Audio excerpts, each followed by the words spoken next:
mwega. Mwathani agosho. Bwana Yesu asifiwe. Hebu munisalimie hewani nione Bwana Yesu asifiwe. Happy New Year. Happy New Year. Allah. Hey. Naona mumekuja kukuja. Si ndio? Kwanza watu wa Jororok, mimi nataka nichukue nafasi hii. Mimi niwashukuru sana. Tulikuja hapa tukaomba kura zenu, si namna hiyo? Na nyinyi mkatupatia kura zenu, nasema asante sana. Narudia tena kusema asante sana. Na leo nimefika hapa kwa sababu tulikubaliana ya kwamba tukimaliza uchaguzi kazi itaendelea. Kitendawili haitaanza na maandamano haitaanza, ni kazi itaendelea. Si namna hiyo? Na ndio sababu hiyo leo nimekuja hapa katika shughuli ya maendeleo. Mwaka huu mpya wa 2024 ni ile mwaka tulikuwa tunangojea ndio tutekeleze yale mambo tulikubaliana na nyinyi. Neguo, mwaka mzima uliopita tumepanga mambo. Unajua, wakati tumefika kwa ofisi, ile tatizo kubwa ambayo tumekuwa nayo Kenya ni tatizo ya madeni. Kwa kila shilingi 10 tunapata kwa ushuru, shilingi 7 inaenda kulipa madeni. Nyinyi mnanielewa?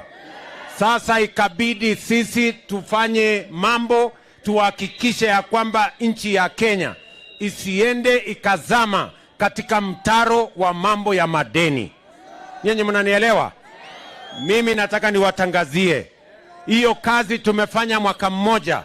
Sasa uchumi ya Kenya ni dhabiti. Tutahakikisha ya kwamba madeni yetu yote tutalipa na Kenya uchumi wake itasonga mbele, kwa sababu tumefanya uamuzi wa kweli. Neguo, vile na kwa sababu sasa tumetatua ile tatizo kubwa ambayo ilikuwa inasumbua nchi yetu, tatizo ya madeni. Mimi sasa nataka niwaambie tuko tayari kusukuma mambo ya maendeleo kwenda mbele, na ndio sababu nimefika hapa leo kwa mambo ya barabara hii yenu. Nyinyi mnajua barabara nyingi zilikwama Kenya, si ni kweli? Kwa sababu ya kukosekana pesa, kwa sababu pesa nyingi ilikuwa inaenda kwenye kulipa mambo ya madeni. Lakini sasa kwa sababu tumeweka uongozi sawasawa, mambo sasa tutapanga na itasonga mbele sawasawa. Mimi nimefika hapa kwa sababu Waswahili wanasema ahadi ni nini? Na dawa ya deni ni kulipa. Tuliwaambia hii barabara kutoka hapa Boyman kwenda mpaka Charagita, kwenda mpaka Silanga, kwenda mpaka iungane na kwa Mumbi, tuungane na kule Olkalao. Hii barabara kilomita 44. Mimi nimekuja kuwatangazia sasa tuko na pesa ya kujenga hii barabara yenu. Neguo, tunaelewana? Na hii kazi nimekubaliana na wabunge wenu. Kuna ile kazi imeanza huko kwa Mombe, si namna hiyo? Lakini vile nimesema ndio hii kazi itembee haraka, ianze ingine huko kwa Mombe, lakini ianze ingine hapa Boyman, ndio ikutane kule katikati. Tunaelewana? Kwa sababu tunataka kurahisisha usafiri, tunataka kuongeza uchumi, na tunataka kuhakikisha kwamba mazao yenu ya mashambani na usafiri yenu inafanyika kwa taratibu na kwa njia rahisi. Tumekubaliana? Jana nilikuwa kule Laikipia kwa barabara kama hii. Kesho kutwa nitakuwa kule Nakuru kwa barabara kama hii. Kwa sababu tumeamua sasa kupiga start ile mambo ya kujenga barabara zetu katika taifa letu la Kenya, turahisishe usafiri, tuhakikisha kwamba mazao yetu kutoka shambani inafika kule sokoni na uchumi wetu unawiri kama Kenya. Tumekubaliana? Negwo. Leo vile vile, kwa sababu niliwaambia dawa ya deni ni kulipa, niliwaeleza ya kwamba tutapanga ajira ya hawa vijana. Tuko na vijana wengi hawana kazi. Sisi tulikubaliana hivyo. Leo mimi nimekuja pia kuanzisha mpango wa housing. Manyumba 5,000 hapa Nyandarua. Tunajenga awamu ya kwanza 5,000 houses. Mimi naenda kuanzisha hiyo mradi pale Olkalao. Tunaelewana? Alafu tunapanga ya Oljororok. Tumepanga ya Kipipiri. Tumepanga ya kule Engineer. Tumepanga mpaka na Ndaragwa vile vile. Tunataka kujenga nyumba 5,000 hapa Nyandarua. Na tunahitaji vijana 10,000 wa kufanya hiyo kazi. Nyinyi vijana wa Nyandarua mko tayari? Nyinyi vijana wa Nyandarua mko tayari? Nataka munisikize kwa makini vijana. Hii mpango ya housing ni mpango, tunapanga ajira ya hawa vijana. Katika hii mpango ya housing, pale mtaona leo pale Olkalao tayari tuko na vijana 500 wanafanya kazi kwa site moja pale Olkalao. Na ni kuanza inaanza. Baada ya mwezi moja ama mwezi mbili vijana watakuwa wanafanya kazi pale ni 1,500 pale Olkalao. Baada ya zizi kuanzisha hii ya Oljororok na zile zingine manyumba 5,000, vijana 12,000 watakuwa kazini hapa Nyandarua. Negwo. Na watakuwa na kazi namna hii. Unajua pale kwa kujenga nyumba kuna watu wanafanya, kwa kujenga nyumba tunahitaji simiti. Na tunatumia simiti nyingi. Tuko na vijana wanafanya kazi kwa kampuni ya simiti. Tuko na contractors ambao ni wa kutransport hiyo simiti, na kuna vijana wanafanya pale kwa site mambo ya simiti. Tuko na chuma ambao hiyo chuma kule kwa factory kuna vijana wanafanya kazi huko. Kuna vijana wana transport na kuna vijana wanafanya kazi katika mjengo. Hiyo mambo ya mawe tunafanya, tuko na watu wanafanya kazi kwa kware, tuko na wale wanafanya kazi kufanya mambo ya kokoto, tunalete mawe, na kuna wale wana transport na kuna wale wanafanya kazi kwa site. Vile vile tuko na architects ambao wanachora hizi manyumba. Tuko na engineers ambao wanajenga hiyo manyumba. Tuko na plumbers, tuko na carpenters, tuko na electricians, tuko na wale wengine wote ambao wanafanya kazi kwa hiyo site. Mpaka watu ya mkono wako pale. Hiyo ndio njia ya kuzalisha ajira katika taifa la Kenya. Na hiyo kazi ya housing, katiba ya Kenya sehemu ya 43 inasema mambo ya housing. Nyinyi kama wananchi wa Kenya, manifesto ambayo nyinyi mulipigia kura mkatuchagua iko mambo ya housing. Tumeenda bunge, tumepitisha sheria. Hawa kina Mushira na wabunge wamepitisha sheria. Sindio? Wamepitisha sheria ya housing. Kazi yangu ni kuhakikisha kwamba hiyo mpango ya housing inaenda mbele, tuzalishe uchumi, vijana hawa wapate ajira, tuondoe umaskini, tupeleke Kenya mbele. Nyinyi mnasema tufanye hiyo kazi? Si kazi iko kwenye katiba? Si katiba inasema tujenge nyumba? Si manifesto ile mulipigia kura ya Kenya Kwanza inasema tujenge nyumba? Si sheria tumepeleka bunge inasema tujenge nyumba? Alafu kuna watu wachache wameenda kotini ate kuzuia. Mimi nataka niwaulize watu wa hapa Boyman, watu wa Nyandarua, tuko pamoja? Na unajua maendeleo ya Kenya imecheleweshwa siku mingi na watu wachache ambao wanafaidika na yale mambo yanaendelea saa hizi. Kuna watu hawajawahi kulala njaa siku moja. kuna mtu ako na kazi, bibi yake ako na kazi, watoto wake wako na kazi, alafu kwa sababu ako na pesa anaenda kununua wakili, anaenda kuhongana kotini, ati vijana hawa wasipate kazi, waendelee kuwa watumwa wao. Na mimi nimekataa hiyo maneno, na nimeambia pia mahakama, sijui kama tunaelewana, nimeambia pia kotini, hakuna vile tunaweza kusimamisha mpango kama hii ya housing. Iko kwenye katiba, mpango ambayo iko kwenye manifesto, mpango ambayo imepitishiwa sheria. Itasimama namna gani ati kwa sababu mtu mmoja ameenda kotini? Sijui kama tunaelewana. Nikiongea na nyinyi hapa, kwa ile sites tuko nayo, vijana zaidi ya 1,120 tayari wanafanya kazi, wakiwemo vijana 500 wa hapa Olkalao. Alafu mtu anasema nisimamishe hiyo mradi ati kwa sababu ya mambo yake ya kibinafsi. Hawa vijana 1,120 nitapeleka wapi? Sijui kama tunaelewana. Hii kazi mnasema iendelee ama mnasema tuikwamishe?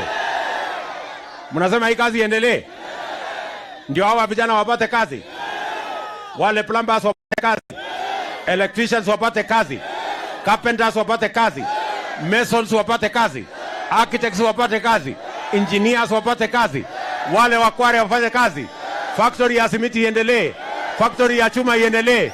Iendelee ama isiendelee? Wale wanasema iendelee, hebu nione kwa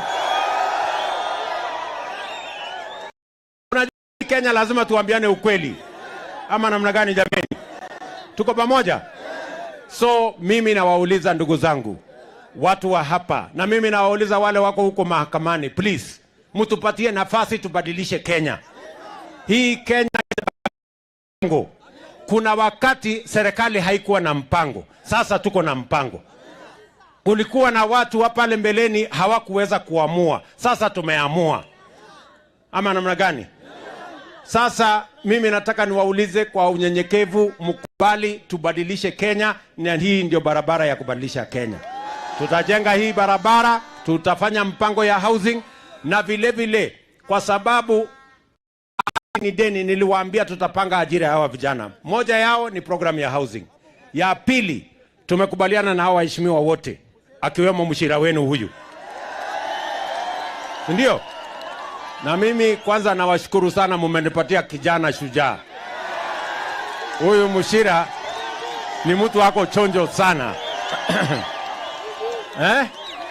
Tuko pamoja. Ni mtu mpole lakini ako sharp kuliko razor blade. Huyu mjamaa. Sawa sawa. Hawa kina mshira tumepitisha sheria bunge. Tumebadilisha sheria, sasa pesa ya CDF. Nataka mnisikize nyinyi vijana. Naelewana? Sasa pesa ya CDF tumekubali itajenga ICT hub kila ward katika Kenya. Hapa Oljoro, ward zote za Oljoro sasa tutatoa pesa, huyu mshira atajenga ICT hub, na serikali tutaleta kompyuta. Tutaleta kompyuta 300-400 kuhakikisha kwamba hawa vijana wanaweza kwenda kwa ICT hub, tuwafundishe, alafu wanaweza kufanya kazi wakiwa hapa Nyandarua, wakiwa hapa Oljoro, wakiwa hapa Boyman, lakini wanafanya kazi, kampuni iko Marekani kupitia kwa mtandao, ile digital jobs ambayo tuko nayo. Mimi nauliza nyinyi vijana wa hapa Boyman, nyinyi tukileta kompyuta hapa tuwafundishe, kufinya kompyuta itawashinda? Ati kufinya kompyuta na ufanye kazi utawashinda? Mutafinya ama mutafinya? Kabisa mpaka kazi itoke. Tunaelewana? Vile vile mimi nimezunguka duniani, mbali na kusota out mambo ya madeni, nimepanga ajira ya hawa vijana. Tumepanga digital jobs, nimeongea na nchi ya Marekani, nimeongea na Wajerumani, nimeongea na watu wa Canada, nimeongea na watu wa Saudia, nimeongea na watu wa UAE, na tumepatiwa nafasi ajira zaidi ya 500,000, 500,000 jobs for our young people for export. Na hiyo mpango tumeanza wiki hii. Kama mliona gazeti ya Tuesday, tumeadvertise wale nurses watakaoenda Saudi Arabia 3,500 wa kwanza kati ya wale nusu milioni. Tuletee madola tujenge Kenya na wao pia wafaidike kwa ajira watakayopata. Si tulikubaliana wera ni wera? Wale kwa mjengo hapa si watafanya kazi? Wale wa digital jobs si watafanya kazi? Na wale wataenda nje si watafanya kazi? Wera ni wera ama si wera ni wera? Tumekubaliana? Vile vile nyinyi ni wakulima sugu, watu wa Nyandarua. Nyinyi ni watu wa bidii sana na mimi na waheshimu. Nyinyi ndio mnazalisha chakula, nyinyi ndio mnalisha Nairobi, nyinyi ndio mnalisha Kenya. Na mimi nataka niwaambie serikali yenu itasimama na nyinyi kidete. Mimi niliwaambia hii gharama ya mbolea inatusumbua, imefika 7,000, tutapunguza kama serikali. Sasa mbolea tumetoa 7,000 mpaka 2,500. Na kwa sababu tulirudisha mbolea chini, Mungu naye hata mpango ya mwaka huu tayari tumekamilisha. Kufikia mwisho wa mwezi huu, in the next 2 weeks, tutakuwa na mbolea magunia 3,000,000 ya kwanza itakuwa Kenya. Tusaidie wakulima, watuzalishie chakula, ndio tuondoe njaa na aibu yake kutoka taifa letu la Kenya.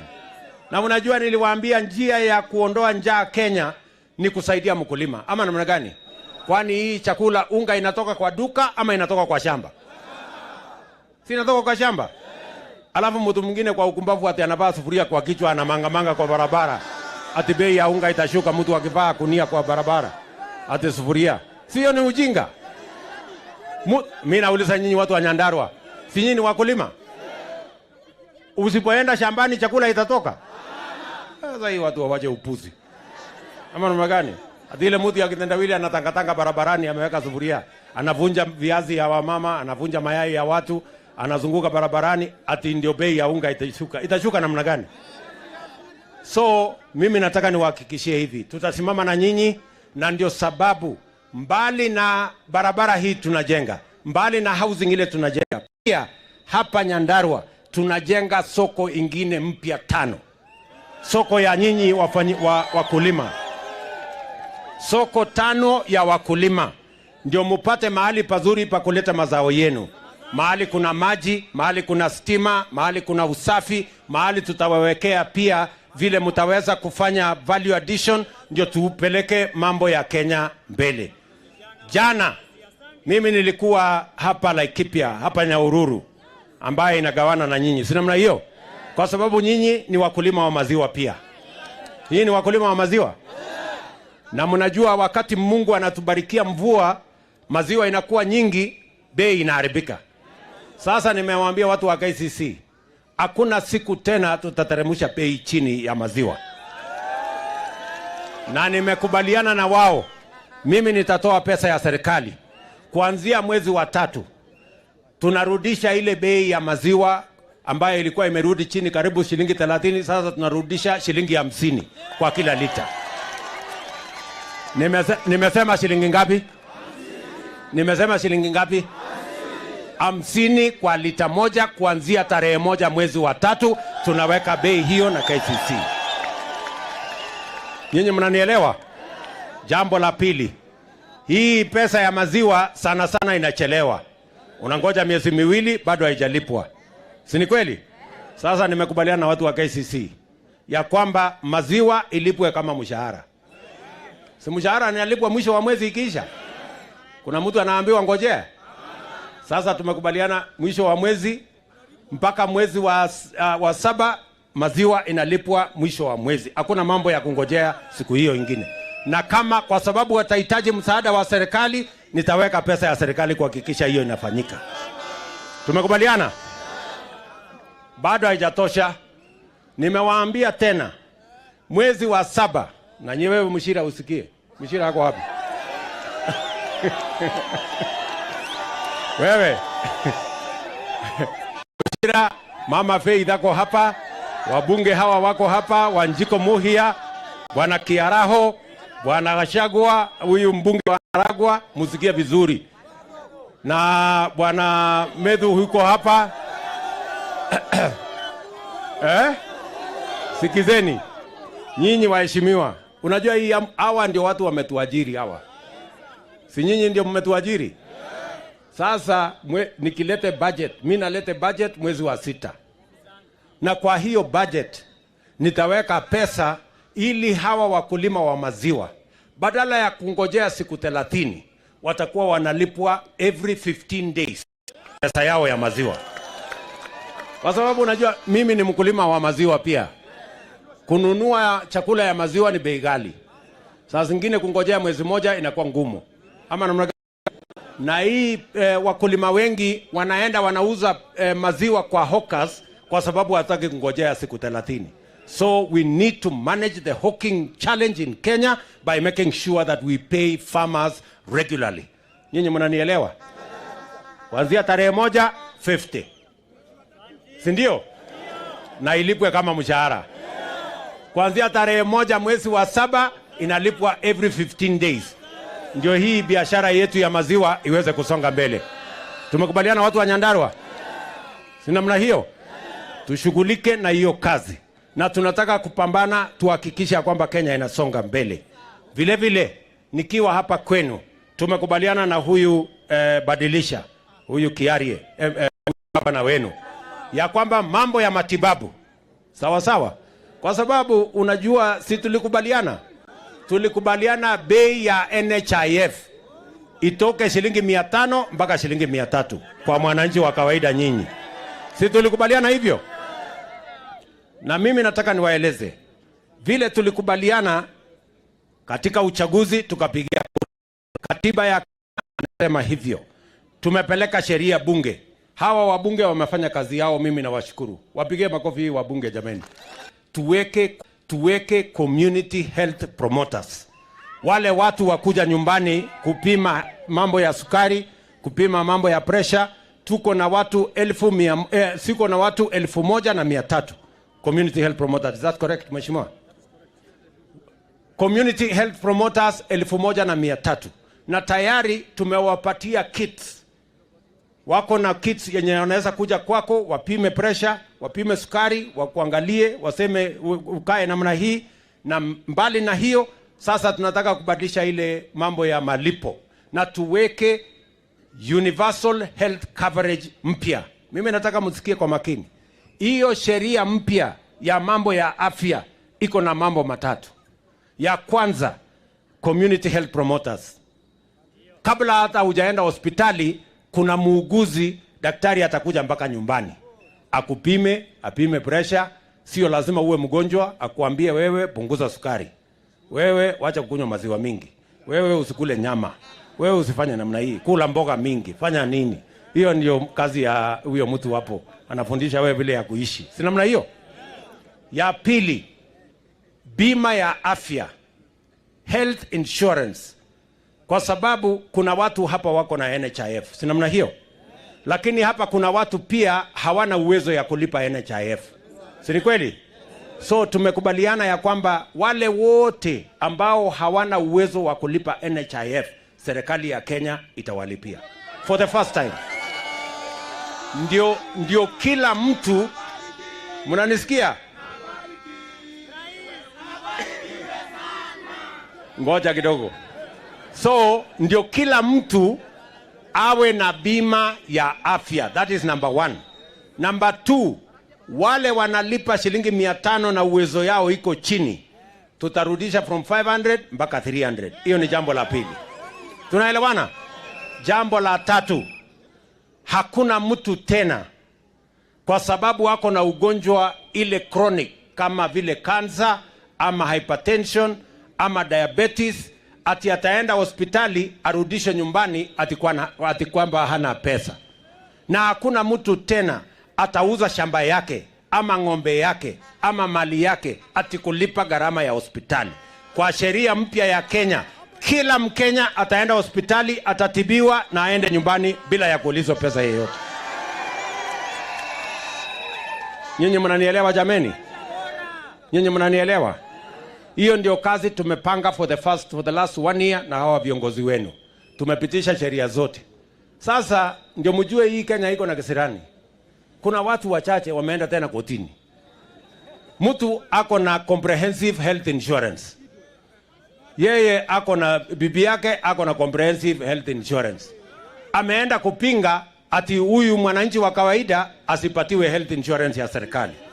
Amesema ati hii 500 isipunguzwe ikuje 300. Ati nyinyi muendelee kuuza shamba yenu na kuuza mali yenu kwenda kulipa gharama ya hospitali ya kansa na hiyo ingine. Yaani sasa jameni, hii Kenya si iko na watu ambao wako na mashetani kwa kichwa. Surely. Sijui kama tunaelewana. Ati mtu ameenda kule kwenda kupinga. Ndio mimi nimewaambia hii maneno muache hii mchezo. Ama namna gani jameni? Alafu wanataka ati mimi ninyamaze. Mimi nitanyamaza kweli kwa mambo kama hiyo? So mimi nimewaambia wale wako huko kotini ati wanapinga hii mambo ya hospitali. Niwaambie wawache mchezo. Hii kitu we must implement. Hawa wa Kenya ni ahadi tuliwapatia, lazima tutimize ahadi yetu. Mnasema tuendelee ama tusiendelee? Tuendelee ama tusiendelee? Hii NHIF mnataka tupunguze kutoka 500 mpaka 300, na wale hawana uwezo tuwalipie, na tuwe na fund ya kulipia gharama ya kansa na diabetes na hiyo ingine. Hebu nione wale wanasema tuendelee na hiyo mpango. So mimi niko tayari kabisa. Unajua hii Kenya ilikuwa imekosekana mtu ya kuamua maneno. Mimi niko tayari kuamua hii maneno, ndio Kenya iweze kwenda mbele. Na wakora wote mimi nimewaambia mambo ni matatu: wahame Kenya, waende jela, ama wafanye nini?